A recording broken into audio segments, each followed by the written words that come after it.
most important skill to master is seeing the immediate connections between the pieces. 3 minutes is enough time to play a masterpiece. Bullet, no increment, forces you into that, deep focus. Have 60 seconds for the whole game over the board. At some point, pieces will start flying. If we take Magnus Carlsen, he understands chess better than anyone in the world by far. But does he know? Like, does he understand how he understands? Probably no. Welcome to the Backrank podcast. Grandmaster insights from behind the lines.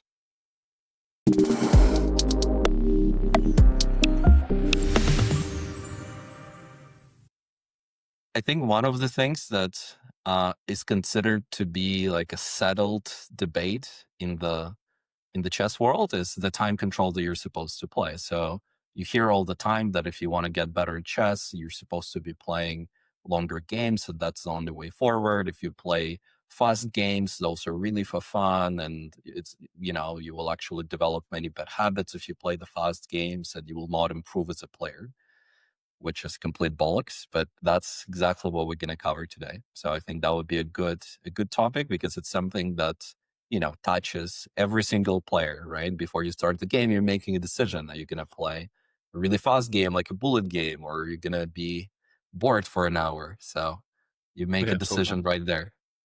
Yeah, it sounds like a super, super interesting topic. And, all chess players have tried different time controls. And in my career, and I'm sure that in your careers as well, you've played a lot of games, like a lot of bullet blitz and long games and rapid games as well. And it's very interesting to compare them. By the way, what's your favorite time control, Evgeny? My favorite is probably, it's hard to say, because like it depends. Like for myself, I like classical chess the most, because that's where I feel I could show like my best skills. But that's typically not what I recommend for beginner players, and in general, like even for amateur players. What about you, Pasha? I like 3-0 for sure, online, obviously, because online and live, it's very different. And online, a 3-0 online game, 3 minutes is enough time to play a masterpiece. And that's by far the most common time control for me. I play a lot more blitz games than bullet games, that's for sure. And it's always been like that. 3 minutes are definitely enough time for you to play a masterpiece, but not enough time for me to play a masterpiece. I think anybody can play a masterpiece, but it's it's a very good topic, because right when you sign up on any chess platform, you are given this wide pool of time controls that you can choose to play, and you can go and you can choose the time control all the way from like 3 hours on the clock, which probably is a joke and nobody ever plays that, to like 15-second chess. So what you try and what you choose is gonna shape your very first impression of the game as well. It's interesting that you mentioned that like 3 hours chess is a joke, but 15 seconds chess is not a joke. So apparently there are a lot online, of people in our world these days, when everything happens so fast, it's very hard for me to imagine that anybody's sitting there and playing online chess for 3 hours. Over the board chess, sure, but online, very difficult to imagine that. Yeah, agreed. I think before we start this conversation, it's important to define a few things. Let's just say that every time control is could be useful for different purposes, and it's very important to understand that it works exactly that way. So there's no like one solution for all, where you could say like, oh, you should play only this time control, never play the other time control. So what you should do is you should understand what each time control is targeting, and then based on that, you could decide what's better for yourself, and maybe you can balance it out and play different time controls based on the goals that you're trying to accomplish. So I would say the first thing is that the main restraint that you introduce in any training is going to define what exactly you're trading. So think of it this way: if you're playing a really fast game, if you're playing like a bullet game, your main restraint is definitely time, which means that it will be targeting, let's say, your instincts and your intuition, because you won't have time to consider all the possible moves that you could play, right? So a lot of this will be based on your intuition, and that's exactly where you're going to get better the most when you play the faster games. If you're playing the longer games, then the main restraint becomes the quality of your moves, right? Because if you start making the moves very quickly in the longer games, it's very likely that you're going to miss something, and it's likely that your opponent is going to spot it because they have more time to think. So the main restraint in that trading becomes the quality of the moves, and that's where you could, you know, easily say that the longer games, they're better at developing this like analytical part of the skill, where you could consider multiple moves, compare them, try to calculate a little deeper, and not simply rely on your intuition. So there are different like advantages that exist for that. I think I'd also add that it's about staying open-minded, because these days on the internet we see a lot of posts on different blogs and forums and Reddit and everywhere, with people complaining about bullet, or people complaining about other time controls, or people complaining about being on tilt due to playing a lot of bullet games. But it's important to understand that there is no bad time control. It's just, as Evgeny said, these time controls help you improve in different areas. So uh, all these different time controls, mm,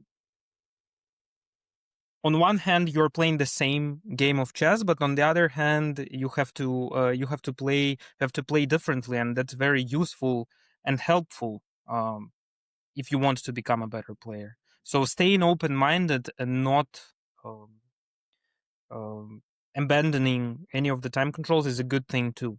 Even if you enjoy rapid games, it doesn't mean that you shouldn't try other time controls, because maybe you'll enjoy them just as much. Yeah, I think it's also important to mention that at different levels, there are different things that matter the most. So if you're a beginner, or let's say like a below 1,000 player, which most of the players are online, the most important thing for you, the most important skill to master, is seeing the immediate connections between the pieces, meaning that you should be able to see that one piece is attacking another piece, one piece is defending another piece. So that's the most important skill that you need to master. And now going back to what I just said a little earlier, if that's the part that you want to master, it could actually make way more sense to play the faster games, because in the faster games, you will have to be like relying on your intuition and getting more repetitions of pieces taking pieces, of pieces protecting pieces. And this is exactly what you need to get better. Because again, in a nutshell, learning is just simply getting the feedback. So the more repetitions you're going to get from those stupid blunders, from hanging your queen, the better. Like the faster you're going to see those connections. And what you need to understand is that when a good player looks at a chess position, they don't go looking around in every piece and seeing if it's defended or not. You look at the position and you see it as one whole picture, right? So when I look at a chess position, I see it the way you see a color, right? Like I just see that every single piece is attacked and defended in a certain way. And I see it instantly, not even in 1 second, like faster, right? It's always there. So the point is, there's no analytical skill required there to see that. So it's not a good idea to play, let's say, the longer games and on every single move to be thinking like, oh, is this piece under attack? Is that piece under attack? Is this piece defended enough? That's not the best way to do it, because that's not how you want to have it in your games later, right? So the final goal here is that you look at a chessboard and you see every single connection between each piece. And for that, clearly, it's way better to play the faster games. The problem here is that you need to have some humility, because when you play the faster games, obviously you're going to make more mistakes, but it's a good thing because, again, you're going to get more repetitions, so better feedback and better improvement overall. Right. So your take is that the best and the most effective way for chess beginners to improve is playing faster games, bullet and possibly blitz games, right? Yes, I would even be more precise than that. I would say specifically bullet was no increment. There are some issues with blitz for beginners. Again, it doesn't mean that you shouldn't play it, but it's still a very different game because bullet with no increment, let's say 1 minute games, um, forces you to be in this deep focus throughout the whole game. Because if you're not, you're just gonna lose every game on time, no matter how well you're playing. So if you start playing bullet and you play like 50 games and you lose 40 of them on time, you will start adjusting. So like it will naturally force you to be thinking and playing a certain way. If you're playing blitz, you have 3 minutes, which means that there is nothing really pressing on you, right? So it doesn't force you to enter that deep focus and make moves fast. So what most people are gonna do is that they're gonna start playing 3 minute games, and then they will spend a minute to make a move, and then eventually they're gonna get really low on time, and they're not in that condition where they can play fast because they were already thinking for a long time before, and it messes up the whole thing. And even the increment in some ways could mess it up. So it's important to understand that bullet no increment forces you into that deep focus. And the way you should treat it is more like a training tool. Because yes, it's gonna hurt. Yes, you're gonna lose a lot, and yes, your rating is gonna suck. It could be like 1,000 player in Rapid, then you start playing Bullet, and you will get down to like 200, right? If we talk about chess.com, and it hurts, right? It's like, how do you go from 1,000 to 200? It sucks. But again, if you treat it as a training tool, if you don't care about the rating and you get enough repetitions, if you play a few thousand games, your mind will adjust to it, and that's the beautiful part. And what's interesting, and Pasha could also share a bit more about this, is that Pasha had a student who's, I think, now 70 years old. He's a great guy, and we also had like some group lessons, like group lectures together. And in the past, he would mostly play the longer games, like really, really long games. And he would have those issues where he would blunder things here and there. And then at some point, he switched to those like faster bullet games. And then, as far as I know, it improved things for him a lot. But Pasha maybe could share a bit more about that experience. Yeah, it did help him a lot. He started to spot things a lot faster, because he had to adjust, and eventually he started seeing um, quick tactics, quick captures, not even just captures, but some quick 1, 2, 3 move tactics like forks, double attacks, skewers, very very quickly, due to mm, the time constraints, and he just had to spot them. And another thing is that, yeah, I just wanted to say that it's a very good thing that you mentioned, that bullet forces you to stay in the zone, because this is the only time control that forces you to stay in the zone. If I think about my own blitz games, and if I look at my own blitz games from the internet, I in every game I can see a moment where I spend more time than usual, where I spend like 15 seconds per move, or 20 seconds per move, or even 30 seconds per move. And I'm allowed to do that. But I'm already a very experienced player, and I can sort of regulate my pacing. Uh, but for less experienced players, it's way better and way easier to play and to manage your time when you play bullet, because you always have to play at the same pace, and you don't even have to think about how to manage your time, whether to spend a little bit more time at a certain moment or not. And this is very interesting. For some reason, I haven't thought about it until today this way, but now I realize that, yeah, it looks like bullet is the only time control that forces you to spend time evenly, Yeah, and and that's it's quite it's cool. very interesting, and I couldn't agree more that bullet forces you to stay in the zone. Just a few weeks ago, I went to a bar with my chess friend, and that's and there's a lot of noise and there's a lot of like talking in a bar, and we found the chat board and we started playing some blitz games, and it was a lot of fun. And you know that playing bullet online and or playing blitz online and playing blitz or bullet over the board are two completely different things, because when you're down to 60 seconds, well, when you have 60 seconds for the whole game over the board, I mean, at some point pieces will start flying. And I mean, not people.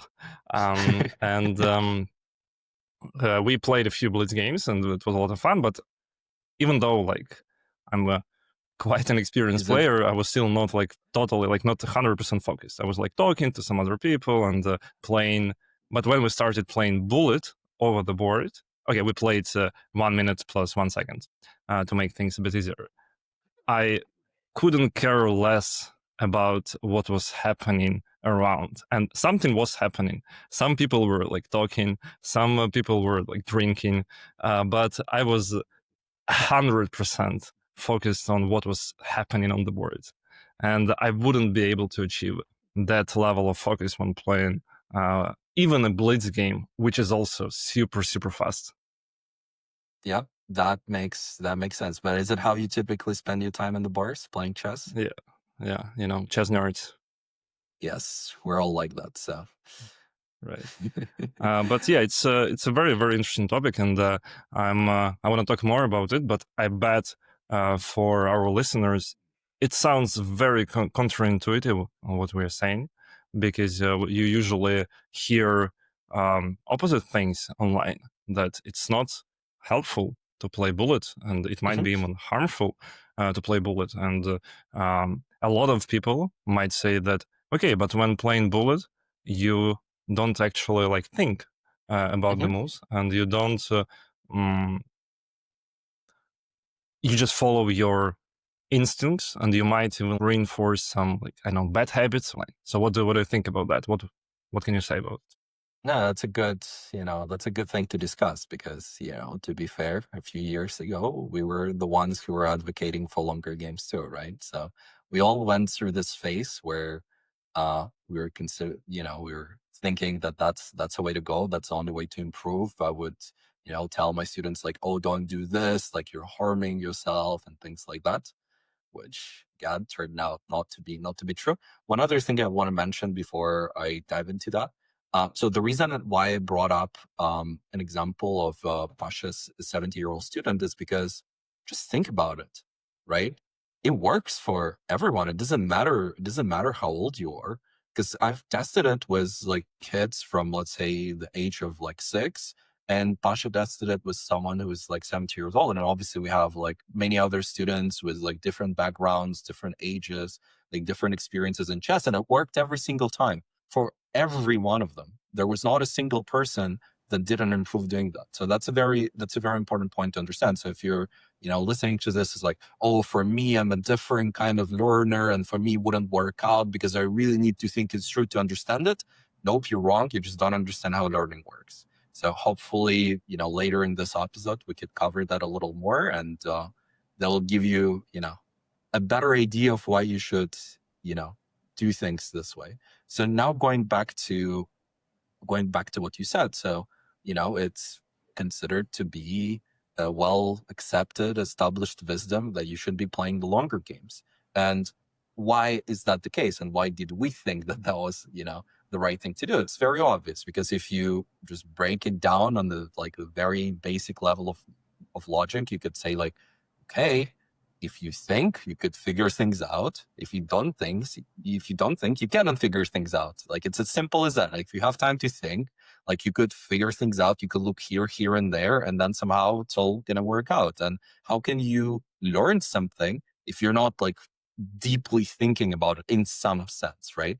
And I would say it's based on complete misconception of how our minds work. So let's just say anyone with basic understanding of neuroscience would know that most of the processes that are happening in your mind, 99+% are happening in the, let's say, unconscious realm. And that's exactly what the bullet chests are targeting. So I understand where all those people are coming from, and that's exactly how I approached it in the past. But then the whole argument is just based on the flawed premise, because no, this isn't how you learn, right? And if you the best way to think about it is everything is learning. When you were born, there was not a single thing that you were able to do other than breathing, let's say, right? And then every single behavior was learned. So how did you learn that behavior?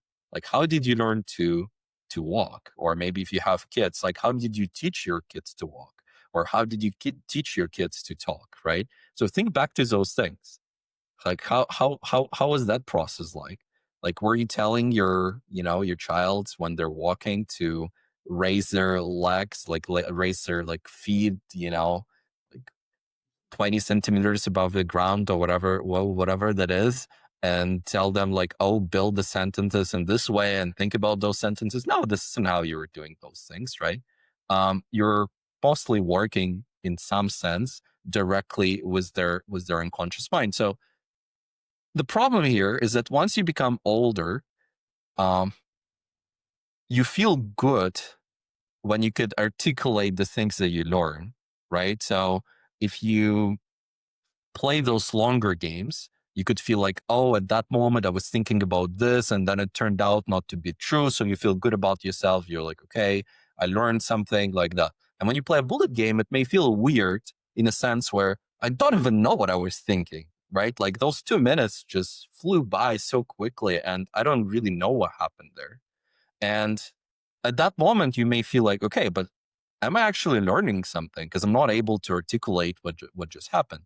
But the truth is, the learning always happens on the back of your mind. And in fact, I'm 100% convinced that this is a much better, more superior way of learning overall. And it works exactly the same way for everything, not only chess. There's obviously, there are way more things that we could, cover around this, but guys, let me know if there are, other things that you want to jump into.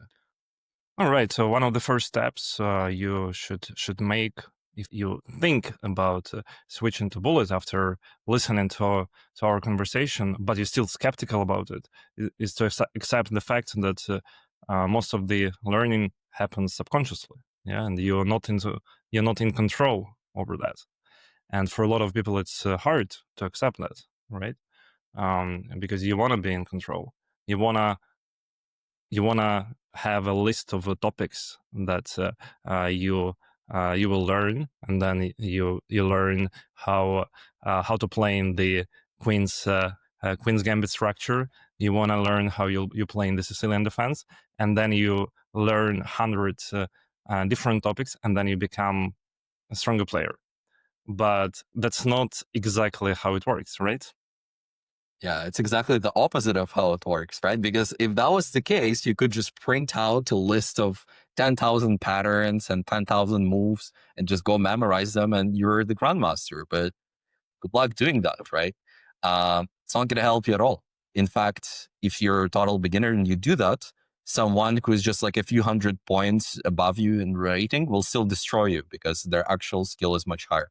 Again, there are way more things, that are involved there. We don't have to talk about them now, but I would say that's important to understand that this isn't really how the improvement works in chess. I was just wondering, what's the uh, best advice, or like maybe several pieces of advice that you can give to a player that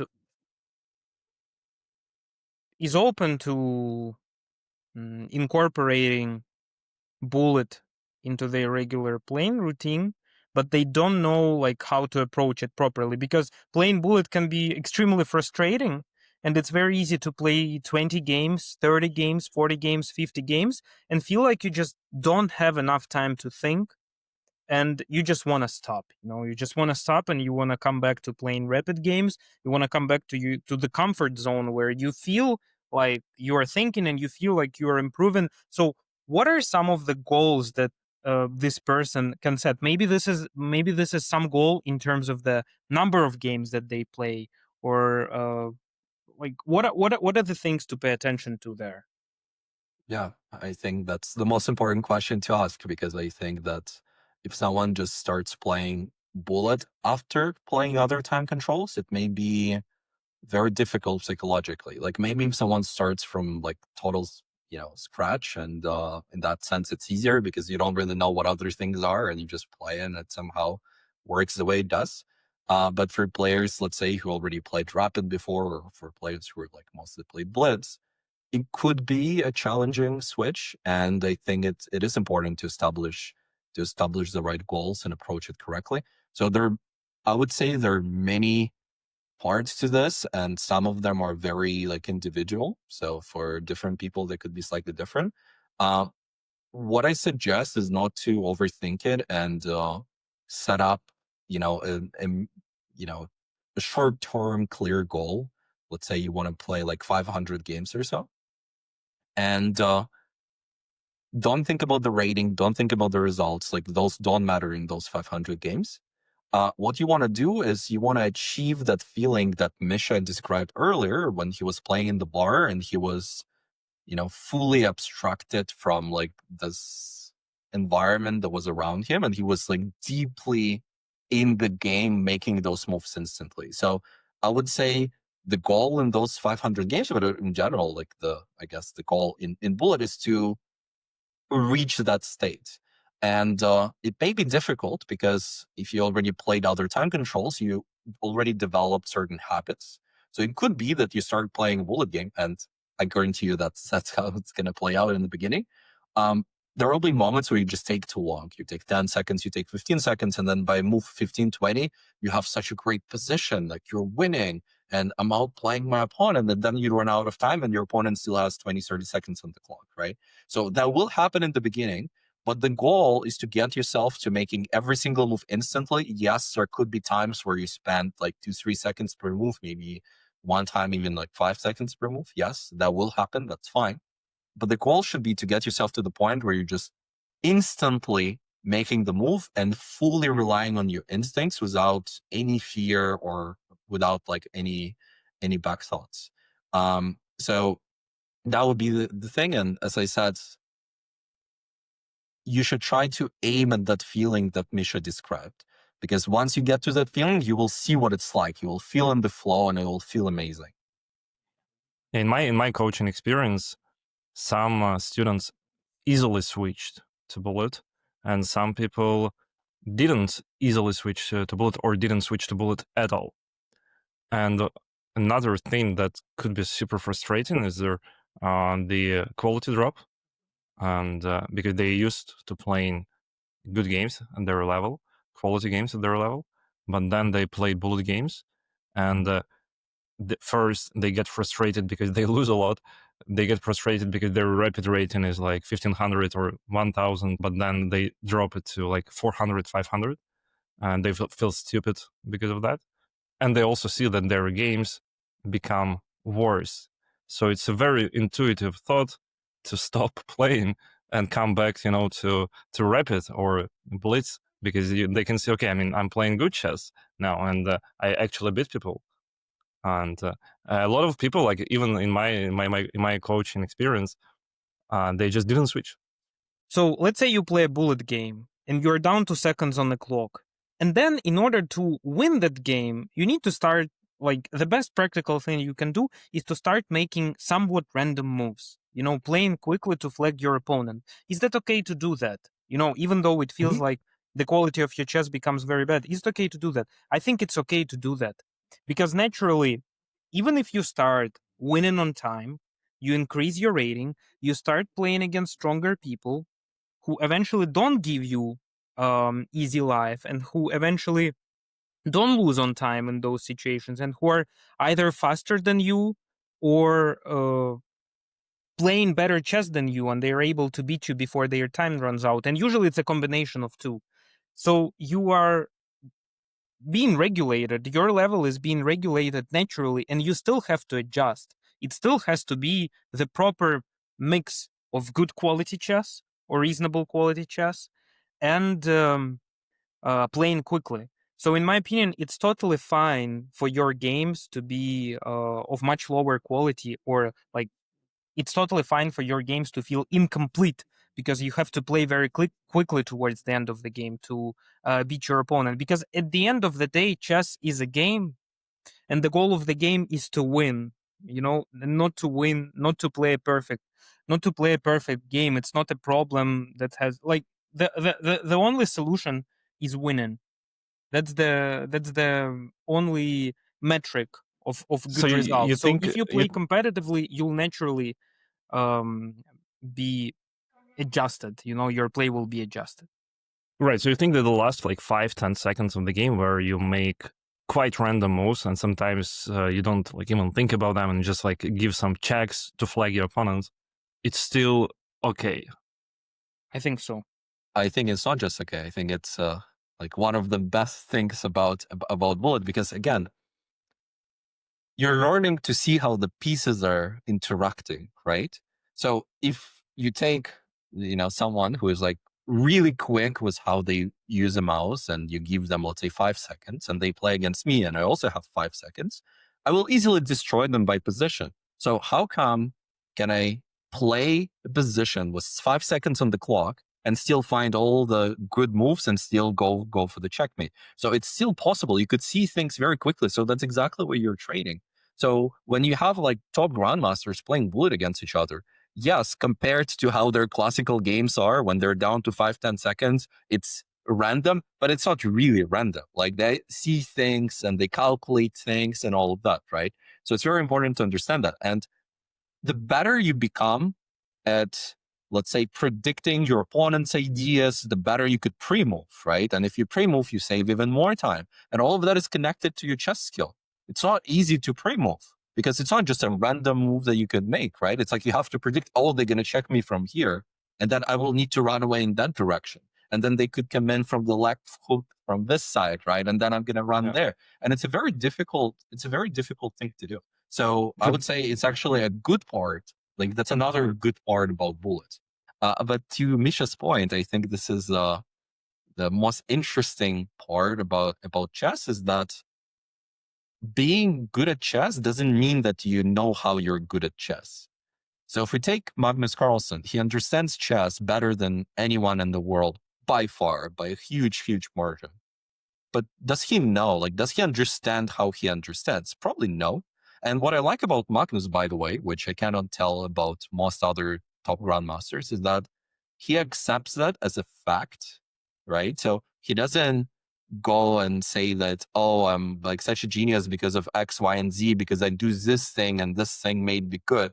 He always says, I don't know. Like, I don't know how it works. I just look at the chess position and it somehow works out in my mind that the best move comes in, and sometimes, and most of the time, it's correct. Like, I don't know how it works. It just works, right? So that's a huge level of humility, and that's why I respect Magnus so much for that. Like, not many people would do that. And just to give you an analogy for that too, if we talk about, let's say the business industry, so typically people who are very successful in business and they're quite wealthy, they tend to give a lot of advice, right? Based on their story. So they think that they understood, and they think that they know how exactly they got to where they are, but they don't most of the time. And most of the time their advice is just like some random pattern that they noticed in their lifetime, and they preach that pattern as some hardcore truths. It's like, are you supposed to be doing this, or are you supposed to be doing that? So I would say grandmasters are very similar in that they have no idea how they're doing what they're doing,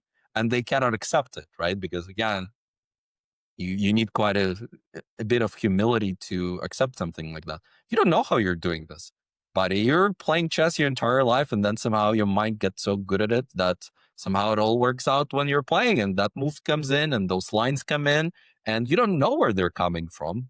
No, you don't have like any algorithm in your mind or like a specific like system that you designed over the years or anything like that. It's all bullshit.